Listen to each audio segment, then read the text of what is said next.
Buksan niyo po ang inyong mga Biblia sa Romans chapter 4 sa atin pong exposition sa book ng Romans, at hayaan niyo pong basahin ko sa Tagalog.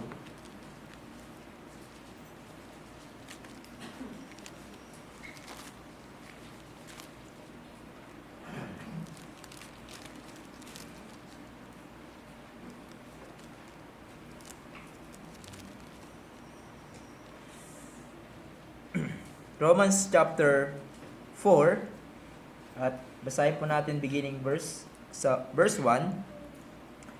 Ano nga ang ating sasabihin na natuklasan ni Abraham na ating ninuno ayon sa laman? Sapagkat kung si Abraham ay itinuring na ganap sa pamamagitan ng mga gawa, ay meron sana siyang ipagmamalaki, ngunit hindi sa Diyos. Sapagkat ano ang sinasabi ng kasulatan? Sumasampalataya si Abraham sa Diyos at iyon ay ibinilang sa kanya na katuwiran. Ngayon sa gumagawa, ang kabayaran ay hindi itinuturing na biyaya kundi siyang talagang nararapat. Ngunit sa kanya na hindi gumagawa ngunit sumasampalataya, sa kanya na umaaring ganap sa masamang tao, ang kanyang pananampalataya ay itinuturing na katuwiran. Gaya naman ng sinasabi ni David tungkol sa pagiging mapalad ng tao na itinuturing ng Diyos na matuwid na hiwalay sa gawa. Mapapalad ang mga ipinatawad sa kanilang mga masasamang gawa at ang mga tinakpan ang kanilang mga kasalanan. Mapalad ang tao na hindi ibibilang laban sa kanya ng Panginoon ang kasalanan. Ipinahayag nga ba ang pagiging mapalad na ito sa pagtutuli o gayon din sa di pagtutuli? Sapagkat sinasabi natin, ang pananampalataya ay ibinilang na pagiging matuwid kay Abraham. Paano nga ito ibinilang? Iyon ba'y bago siya itinuli o nang tuli na siya? Iyon ay hindi pagkatapos na siya ay tuliin, kundi bago siya tinuli. Tinanggap niya ang tanda ng pagtutuli na isang tatak ng pagiging matuwid sa pamamagitan ng pananampalataya na nasa kanya nang siya'y di patuli. Ang layunin ay upang siya'y maging ama ng mga sumasampalataya, bagaman sila'y di tuli, at upang ang pagiging matuwid ay maibilang din sa kanila. Gayon din ang ama ng pagtutuli na hindi lamang sa mga pagtutuli kundi pati naman sa mga sumusunod sa mga hakbang ng pananampalataya na taglay ng ating amang si Abraham na nasa kanya bago siya hinuli. Tayo po ay manalangin at tumingin ng tulong sa Diyos. O aming dakilang Diyos, nagpapasalamat po kami sa mga bagay na itinuro niyo po sa amin kaninang umaga, sa mga pagpapala na amin pong tinanggap, not only physically but spiritually. We do acknowledge, Panginoon, na ito po ay nagmumula sa isang Diyos na mabuti, Diyos na punong-puno ng biyaya at pagmamahal sa kanyang mga tao. Tulungan niyo po kami sa muli naming pag-aaral ng inyong mga salita. Sa amin pong kahinaan, ikaw po ang patuloy na magbigay sa amin ng kalakasan, magbigay sa amin ng malinaw na pag-iisip at makapag-focus po kami sa nais niyo pong sabihin sa amin ngayong araw na ito. Tulungan niyo po ang magdadala ng inyong salita. Sa kanya din pong kahinaan, ikaw po ang kanyang maging kalakasan. At ilayo niyo po kami sa anumang kamalian, pagkos dalhin niyo po kami sa daan ng katuwiran sa pamamagitan ng inyong mga salita. Sa pangalan ni Jesus. Amen. Sa ating pagpapatuloy ng pag-aaral in Romans 4, we are dealing with the topic, justification by faith apart from works. In verses 1 to 25 of this chapter, Paul bring forth an example upang patunayan ang kanyang argument na kanya nang in-establish in the previous chapter. Specifically, yung pagpapahayag ni Pablo na ang pagpapawalang sala ng banal na Diyos sa isang makasalanan ay biyaya lamang sa pamamagitan ng pananampalataya kay Jesus at hindi sa pamamagitan ng gawa. At ginamit ni Pablo ang buhay ni Abraham as well as yung buhay ni Haring David to prove that point. He reaches back to the Old Testament, to the person of Abraham and David, but mas pinagdiinan dito ni Paul si Abraham, who was known to the Jews as father of the faithful. Now, Paul looks to Abraham as the supreme example of how a person is justified by faith and not by works. Now, sa ating passage today, sa verses 9 up to 12, in this passage, here Apostle Paul moving from papaano mapawalang sala si Abraham papunta sa kailan napawalang sala si Abraham. One commentary says regarding this portion, Paul notes another significant aspect of the reckoning of Abraham's faith for righteousness. It took place before he was circumcised. So bago pa matuli si Abraham, bago pa siya tanggapin ang circumcision, siya na ay napawalang sala. And as we shall see, na muli tinouch dito ni Pablo ang usapin patungkol sa seremonya ng pagtutuli, na alam natin ito yung yung pag-iisip ng mga Hudyo, yung circumcision, ito ang paraan upang tanggapin sila ng Diyos at maligtas. For them, circumcision was essential for one to be made right with God. Paul once again deal with this issue plainly, using the example of Abraham to show that Abraham was justified before he was ever circumcised. Which means siya ay napawalang sala habang siya ay uncircumcised, and thus, tulad na sinabi ni Paul, he could be the father of all believers, both Jews, those who are circumcised, and the Gentiles, those who are uncircumcised. Now again, in dealing with verses 9 to 10, I want us to consider two things. First, the questions asked, and then lastly, the questions answered. So first of all, tignan natin the question asked in verse 9 to 10a. Let me read again sa Tagalog. Ipinahayag nga ba ang pagiging mapalad na ito sa pagtutuli o gayon din sa di pagtutuli? Sapagkat sinasabi natin, ang pananampalataya ay ibinilang na pagiging matuwid kay Abraham. Paano nga ito ibinilang? Iyon ba ay bago siya itinuli o nang tuli na siya? Now again, having just spoken sa verses 7 to 8 sa chapter na ito, patungkol sa pagkakaroon ng pagpapawalang sala mula sa Diyos sa pamamagitan ng pananampalataya with a positive result of God imputing or crediting the perfect righteousness to us in Christ Jesus, covering our sins, forgiving all our sins. Here, Apostle Paul ay nagbigay ng katanungan to his readers, and he said, is this blessings only for the circumcised or also for the uncircumcised? Meaning, ito bang pagpapala ng kaligtasan, this spiritual richness that I have mentioned, this blessedness na binanggit ni Pablo sa previous verses, ito ba ay para lamang sa mga circumcised, meaning yung mga believing Jews, or ito ay para sa mga uncircumcised, meaning the believing Gentiles? Then sinabi ni Pablo, sapagkat sinasabi natin, or sa English, for we say.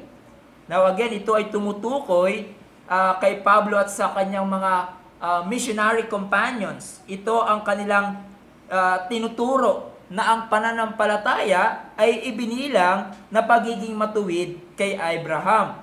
Then, Paul dealing with the timing kung kailan ibinilang na matuwid si Abraham, Paul asks, papaano nga ito ibinilang? Yun ba'y bago siya tinuli o nang tinuli na siya? And again, dinidil muli ni Pablo ang paniniwala ng mga Hudyo na ang pagpapawalang sala ng Diyos ay nakakamtan lamang ng mga physical circumcised Jews. Bumalik muli si Pablo sa issue na ito at muli niyang ginamit ang tinitingala ng mga Hudyo upang ipakita na hindi sa pamamagitan ng circumcision or any ceremonial rite magiging matuwid ang isang tao sa harap ng Diyos. Bumalik muli itong si Pablo sa issue na ito dahil maraming Hudyo sa panahon nila Paul ang matindi pa rin ang kapit sa paniniwalang ito.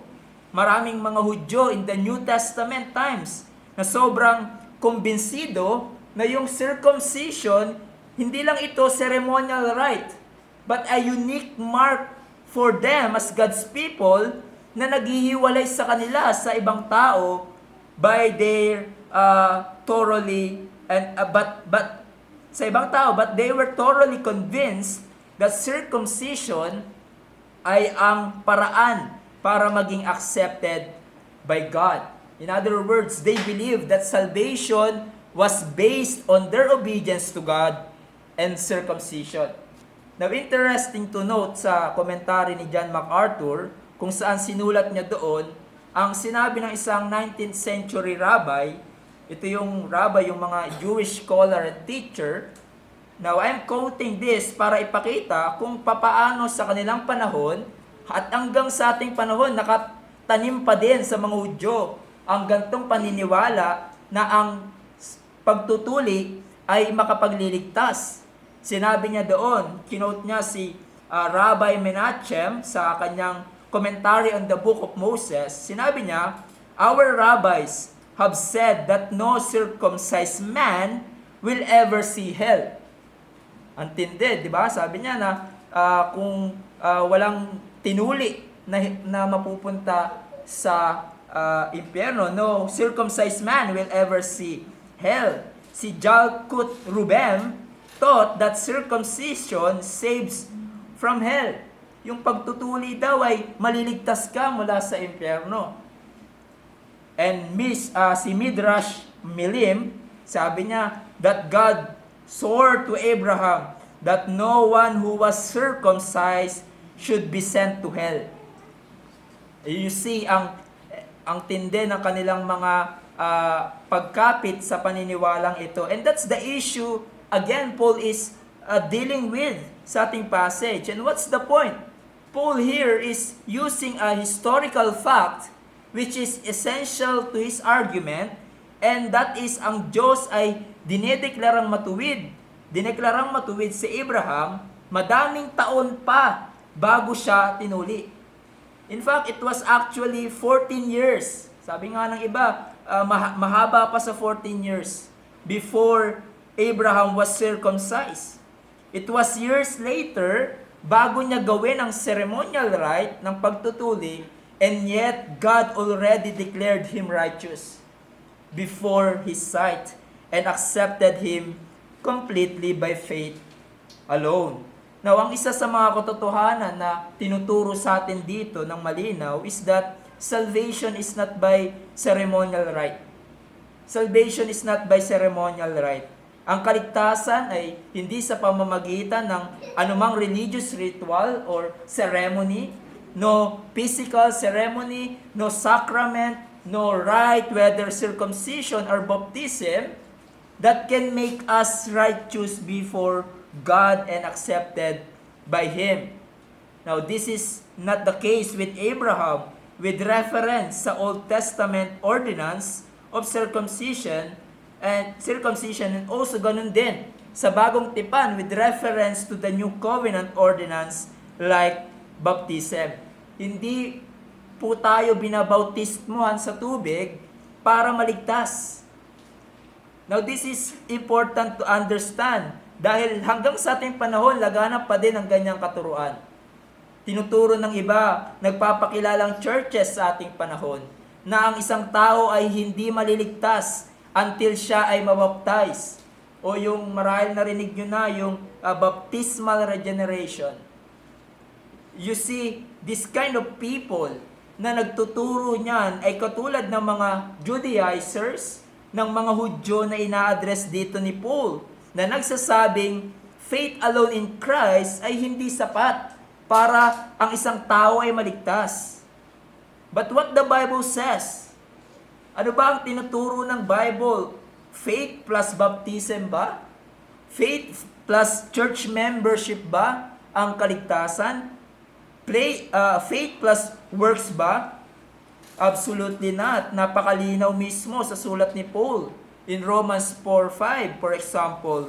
Sinabi sa Tagalog, ngunit sa kanya na hindi gumagawa, kundi sumasampalataya sa kanya na umaaring ganap sa masamang tao, ang kanyang pananampalataya ay itinuturing na katuwiran. Salvation is by faith alone, in Christ alone. And so, be on guard, brethren. Be on guard, especially you young people. Be warned sa mga nagtuturo na kinakailangan mo ng ceremonial rite upang maging katanggap-tanggap sa Diyos. Now again, ito ang ini-establish ni Pablo sa ating text. Ang pagpapawalang sala at ang pagiging matuwid sa harap ng Diyos ay hindi mula sa gawa. Just like Abraham na hindi naligtas sa pamamagitan ng gawa or obedience to God's law. Now, isipin nyo, ang kahulugan ng niyan at impact nitong katotohanan na ito mismo sa buhay ni Pablo. Dahil anong klaseng buhay meron si Paul noon? He was strict observer of the ceremonial laws. He even pinagmamalaki niya pa nga ito na kanya itong ginagawa. While Paul was unsaved, he gloried in his circumcision and his religious practice. In fact, we are told in Philippians 3:4, ang patutuon ni Pablo, sinabi niya, bagamat ako'y may dahilang magtiwala rin sa laman, kung ang iba ay may dahilang magtiwala sa laman, lalo na ako, tinuli ng ikawalong araw mula sa lahi ng Israel, mula sa lipi ng Benjamin, isang Hebreo na isinilang ng Hebreo, tungkol sa kautusan, Fariseo, tungkol sa sigasig, ay tagausig ng iglesia, ayon sa katuwirang nasa kautusan, ay walang kapintasan.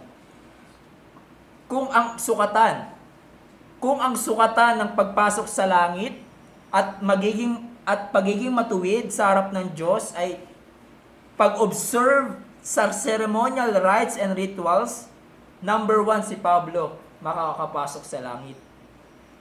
Ganun din ang pananaw ganun yung pananaw ni Pablo noon when he was unbeliever. He thought that through strict observance of the law and rituals ay ang kanyang ticket para makapasok sa kaharian ng Diyos.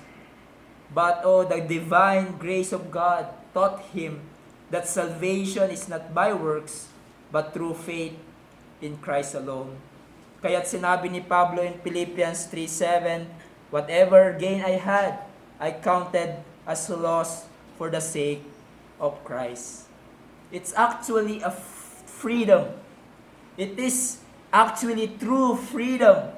Isang kalayaan na malaman na ang kaligtasan natin ay hindi nakasalalay sa kung anong kaya nating gawin or sa pag-observe ng anumang seremonya, but only through faith. Only through faith. That's the sole instrument by which we obtain salvation in Christ. That only trusting in God can save us from the load of sins, from the condemnation of the law, and make us righteous before God. And that's what Paul discovered at maging ang tinitingala ng mga Hudyo na si Abraham.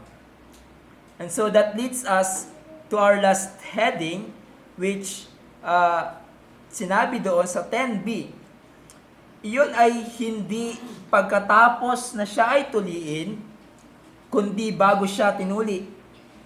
Tinanggap niya ang tanda ng pagtutuli ng isang tatak ng pagiging matuwid sa pamamagitan ng pananampalataya na nasa kanya nang siya ay di pa tuli, and so on. Now, very straightforward answer ni Pablo sa tanong in verses 9 to 10a. Kung kailan napawalang sala si Abraham, ay bago siya partook the physical ceremony, which is the circumcision. Now notice in English yung salitang but. It is a very emphatic negation in the Greek text, setting forth a strong contrast. Meaning, sinasabi dito, without a doubt, hindi natin matatanggi. God declared Abraham righteous before him before he was circumcised. But then, after that, alam natin si Abraham, di ba, ay tinuli pa din bilang sign of the Abrahamic covenant between God and him. As we are told in Genesis 17:11, you shall be circumcised in the flesh of your foreskins, and it shall be a sign of the covenant between you and me. So Abraham, as Paul said, received the sign of circumcision. Then, in verse 11, Paul explained ano yung purpose ng pagkakaroon ni Abraham ng physical sign, ng circumcision. Ano yung kahulugan niyan? It says, he received the sign of circumcision as a seal of the righteousness that he had by faith while he was still uncircumcised. So dito napakalinaw na pinapakita sa atin yung circumcision na ginawa kay Abraham, hindi yun ang daan para sa kaligtasan, but a seal, a stamp, a sanction. In other words, kung yung circumcision, hindi siya nagpapataw ng katuwiran, being accepted by God, but rather ito ay konfirmasyon na nakatanggap si Abraham ng katuwiran by faith. Or one writer puts it in this way, circumcision did not confer righteousness to Abraham, it simply confirmed it. It simply confirmed it. Di ba ganun din pagdating sa mabubuting gawa na pinagdidiinan ni James sa kanyang sulat. Others would say na nagkokontra daw si Pablo and James. No, they were, I pictured them as co-soldiers attacking a different enemy.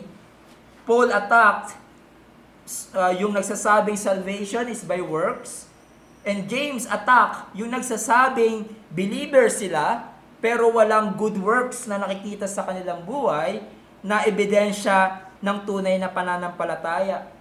So ang mabubuting gawa ay hindi siya paraan para maligtas, but essential mark siya. Bunga siya ng isang taong may tunay na pananampalataya. At ganun ang sinasabi ni Pablo. Yung pagtanggap ni Abraham sa circumcision confirmed his faith.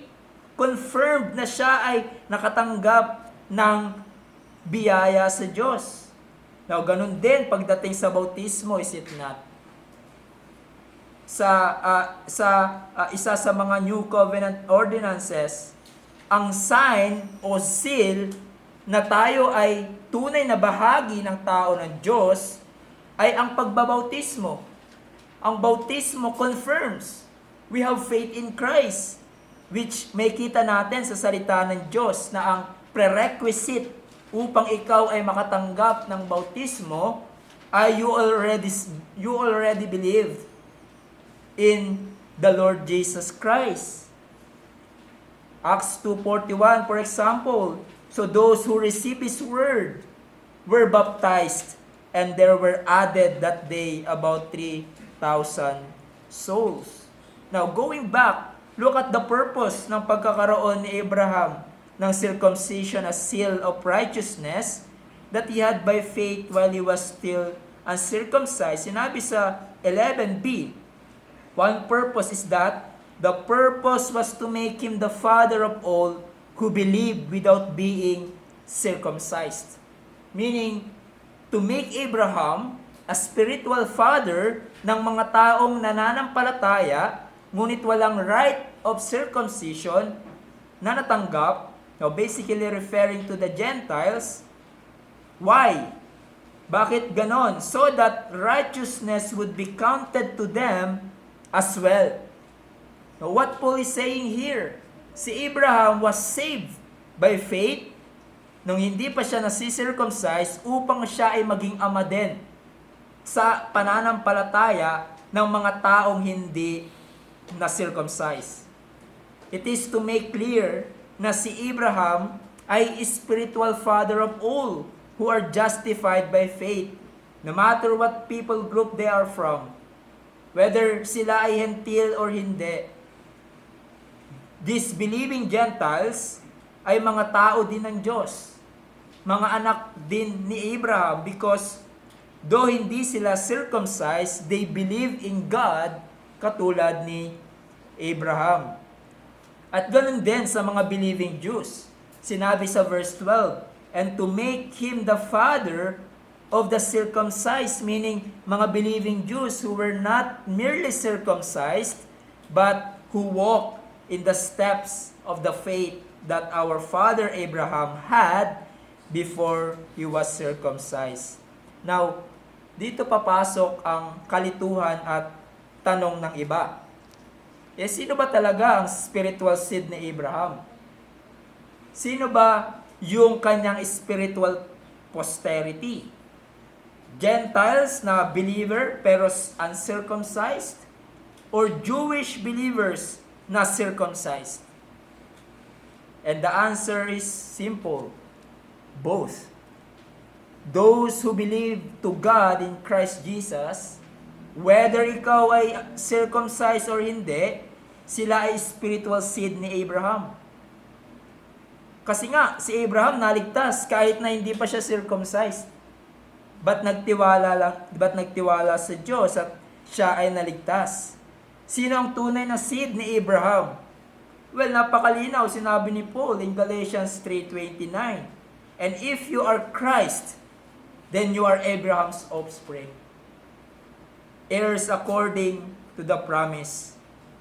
And so in other words, Abraham is not only the father of all uncircumcised who believe, but also the father of all circumcised who walk in the same faith as Abraham. Pero kung Hudyo ka, circumcised, and yet hindi ka nagtiwala kay Jesus, you are not part of spiritual descendants of Abraham. Yes, physically, kung Hudyo ka, yes, part ka ng descendants ni Abraham physically, but not spiritually. You are not made righteous before God. Hindi ba yan yung sinabi ni Jesus sa John 8? Nung kausapin niya ang mga Hudyo, yung mga religious leaders sa kanyang panahon, sinabi in John 8:37, I know that you are offspring of Abraham, meaning physical offspring. Yet you seek to kill me because my words finds no place in you.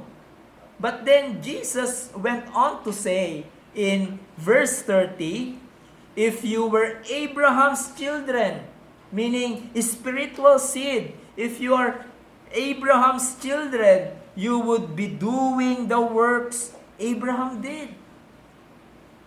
Ano ba yung ginawa ni Abraham? He believed in God.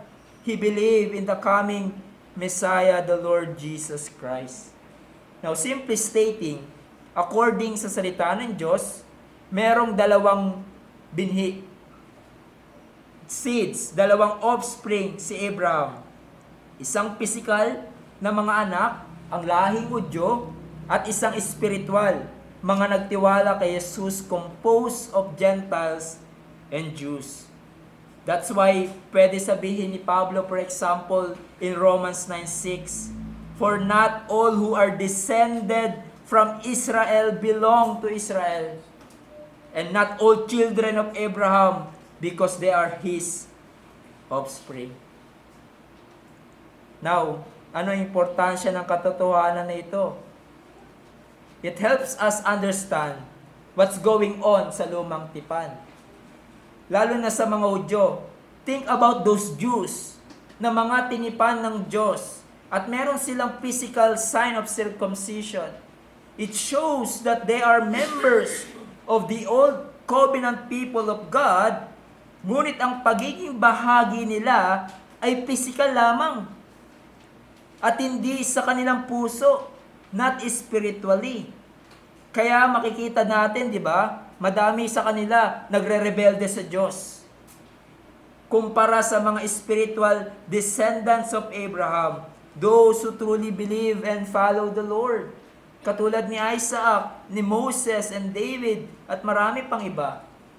They had the faith of their spiritual father na si Abraham compare sa kanila sa ibang Hudyo. And think of the New Testament. Bakit kung sino pa yung mga Hudyo, sila pa yung nagre-reject kay Jesus at hindi nagtiwala sa Kanya? Well, the answer ay hindi porket ikaw ay naturally or physically Jew, automatic you are saved or right with God and part of the true people of God, the spiritual descendants of Abraham. Ganun katulad ng pagiging anak ng mga Christians. Diba? Being born in the Christian home does not make you right with God. Does not make you automatic believer and follower of Christ. Kaya nga, bilang side note, di ba? This is why in this church, bilang Reformed Baptist, we do not simply administer the ordinance of baptism sa mga batang pinanganak sa Christian home. Those who are born physically in Christian home or yung infant ng mga believers. Why? Dahil ayon sa bagong tipan, ang baptism sa tubig ay para lamang sa mga katulad ng ginawa ni Abraham na nanampalataya kay Jesus bilang kanyang katuwiran at kaligtasan. Now that is to say, those who have put their faith in Jesus Christ, just as Abraham did. We believe and teach believers baptism. Sabi nga ng isang manunulat, the whole argument of infant baptism is destroyed from the very chapter that they seek to use to prove it. At ito yung chapter 4. If you would read commentaries ng ating mga kapatid na Presbyterians, they would argue from this chapter yung infant baptism. Yung kanilang mga batang anak ay parte din ng bagong tipan. We don't administer the symbol, the sign of baptism just because anak sila ng believer. They are natural seed, if you will. We administer the sign of baptism to the spiritual seed, to those who believe and trust Christ for salvation, just like what Abraham did. Concerning sa ating text, nakita natin there was a time kung saan tunay na nagtiwala si Abraham at siya ay justified habang siya ay uncircumcised. And there was another time when he had faith while he was circumcised. And the point is that both believers na Hintil at Hudyo ay pwedeng mag-claim na si Abraham ang kanilang spiritual father if you truly believe in Christ. You can identify yourself as part of the children of Abraham if you believe in Christ.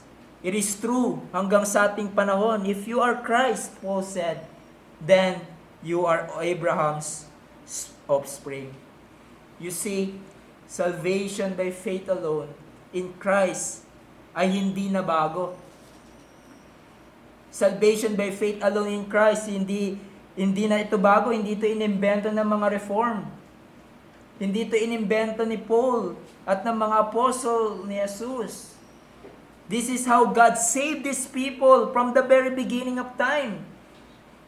Mula sa time ni Adam onward, this has always been the case. You see here, nakita natin na pinagdiinan palalo ni Pablo na ang kaligtasan ay hindi sa pamamagitan ng ceremonial rite katulad ng circumcision.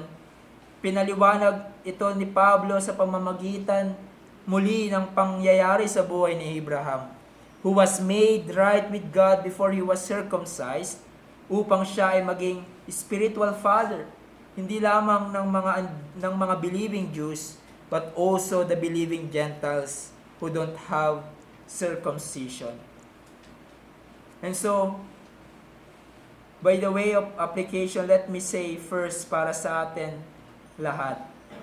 Don't forget that though the observance of the ordinances of the church, katulad ng baptism and the Lord's Supper, don't forget that though the observance of the ordinances of the church cannot save us, we must never undervalue them because they are the means of grace for the new covenant believers, just as circumcision was for the old covenant people. Yes, hindi nakapagliligtas ang bautismo at ang Lord's Supper, ngunit wag natin itong isang tabi. Wag natin itong i-undervalue. Wag natin babaan ang tingin sa mga ito dahil ito ay kaparaanan ng biyaya sa atin ng Diyos. Merong malaking tulong ito para sa atin.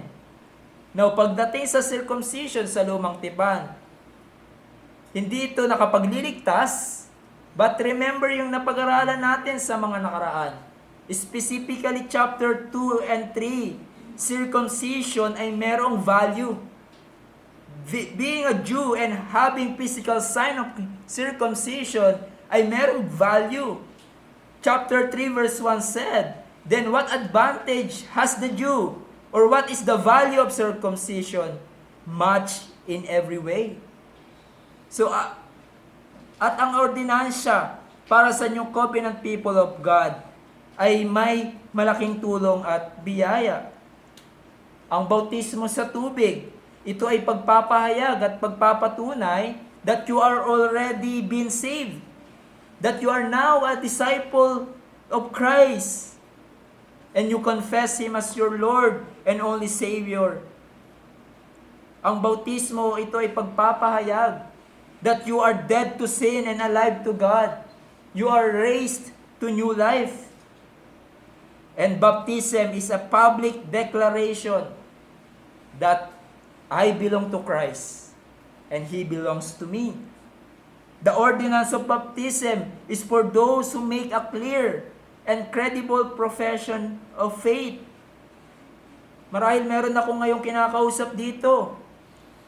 Naniniwala ka, niligtas ka ng Panginoon, na meron kang tunay na pananampalataya. I encourage you, lumapit ka sa mga pastor sa church na ito at mag-undergo ka ng church interview and be baptized.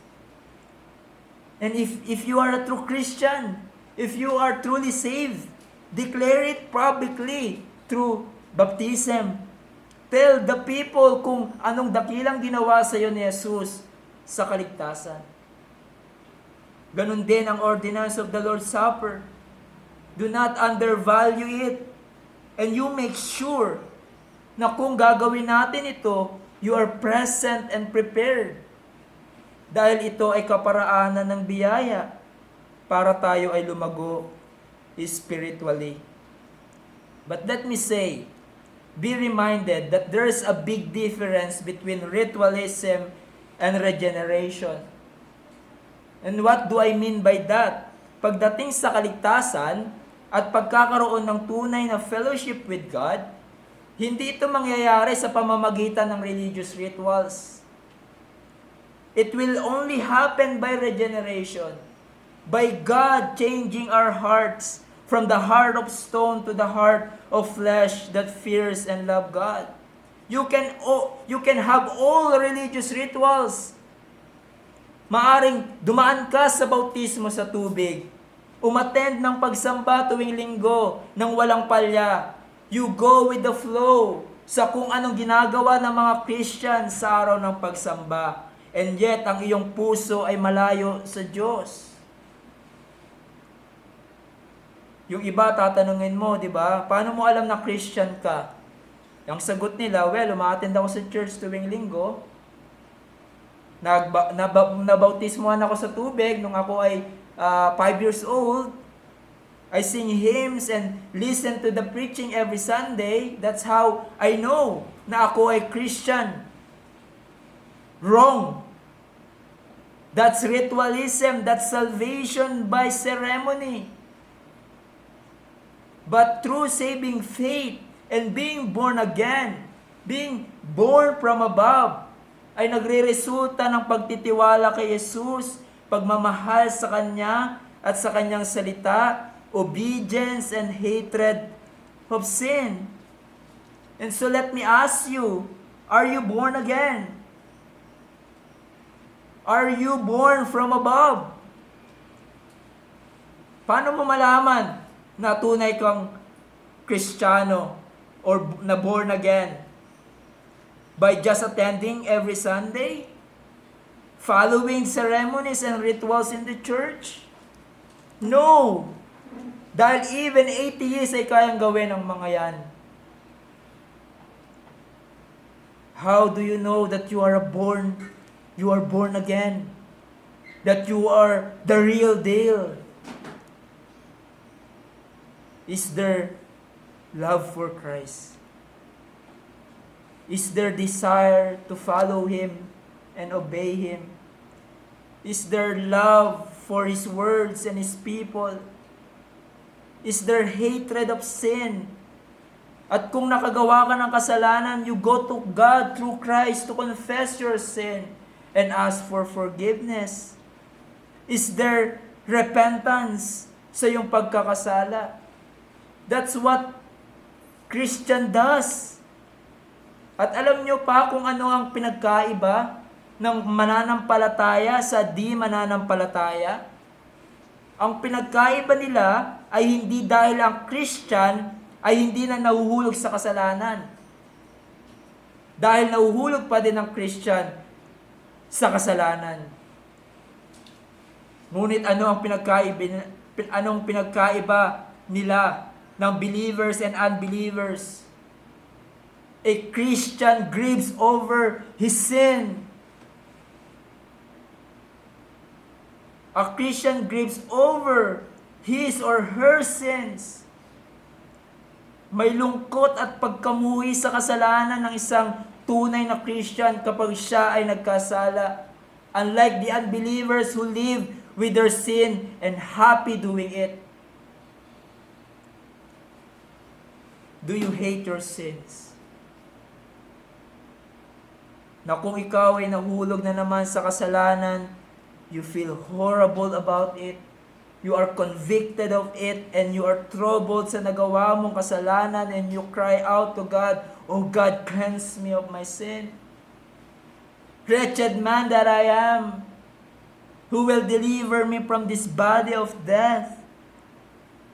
But thanks be to God through Jesus Christ my Lord. There's forgiveness in Christ my Lord. I will go to Him and confess my sins in order to be cleansed and be forgiven of my sin. Kung ang pagiging Kristiyano para sa iyo ay pag-attend lang ng church every Sunday, observing religious ceremony, that's not true Christianity. That's ritualism. Sa isang banda naman, kung ang Christianity para sa iyo ay pag-avoid lang sa paggawa ng masasamang bagay para makapasok sa langit, that's a lost man with religion. Ang isang Christian is a person who has been changed by God, whose heart has been changed, and now he has new affection. He has love for Christ and His words. He has love to follow Christ's commands. And so again, let me ask you, are you born again? Are you for real? Kung nakita mo that you are not, as you examine yourself, come to the Lord Jesus Christ. Come to Him. At magsisi ka sa iyong kasalanan, pagsisihan mo ang iyong religious hypocrisy, and come to Christ. Ask Him to change you. Ask Him to save you. Dahil walang external na seremonya ang makapagliligtas sa iyo. Tulad ng sinasabi ng ating hymn, "Not what these hands have done can save this guilty soul, Not what this toiling flesh has borne can make my spirit whole. Not what I feel or do can give me peace with God. Not all my prayers and sighs and tears can bear my awful load. But merong nag-iisa lamang makapagliligtas sa iyo. And His name is Jesus Christ. Thy works alone, O Christ, can ease this weight of sin. Thy blood alone, O Lamb of God, can give me peace within. Come to Christ. He is one who can cleanse you from all your unrighteousness. He is the one by the power of the Holy Spirit to change your wicked heart.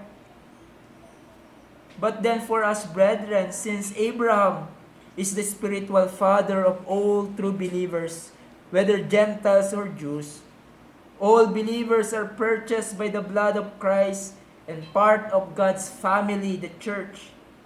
Tayo ay magkakapatid sa Panginoon. Magkakapatid sa Panginoon. Treat one another like that.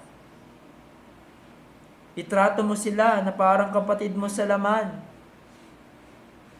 Love them as Christ has loved you. Kahit ano pang lahi niya, anumang estado niya sa buhay, anuman ang kanyang edukasyon.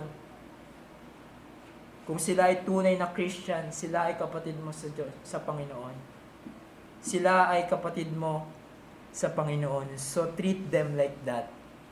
Treat them accordingly. Let's pray. Our gracious and Heavenly Father, nagpapasalamat po kami sa mga katuruan na binanggit dito ni Pablo para sa amin sa pamamagitan ng halimbawa ng tinitingala ng mga Jews, walang iba kundi si Abraham, na ang kaligtasan ay hindi sa pamamagitan ng anumang seremonya, kundi ang kaligtasan ay sa pamamagitan ng pananampalataya kay Kristo Jesus lamang bilang Panginoon at tagapagligtas. Tulungan niyo po kami, Panginoon, to have a deep appreciation of Christ's work on our behalf. And we are blessed because kami na nagtiwala kay Jesus receive the blessings of salvation. Kami ay nanampalataya na katulad ng pananampalataya ni Abraham at kami ay naligtas. Salamat po, Panginoon, sa biyayang ito na ipinagkaloob niyo po sa amin, that we know we don't deserve. And yet you freely given to us. You freely given the Lord Jesus Christ to die on our place, to die on the cross for our sin, so that those who believe in Him ay hindi na mapapahama, kundi magkakaroon ng buhay na walang hanggan at tunay na relationship sa Panginoon. Salamat po for this blessing. We praise you, we glorify your Son, the Lord Jesus Christ. In His name we pray. Amen.